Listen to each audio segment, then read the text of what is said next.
Rahim Muhammad Nasirudin. Saya.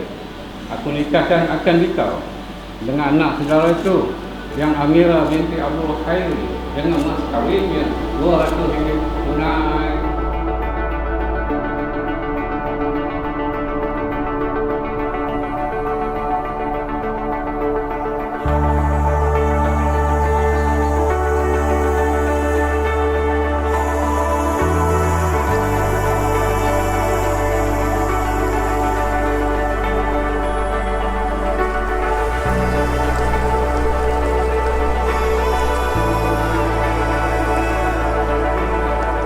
Aku terima nikahnya yang Amira binti Abdullah Khairi dengan mas kawinnya 200 ringgit tunai.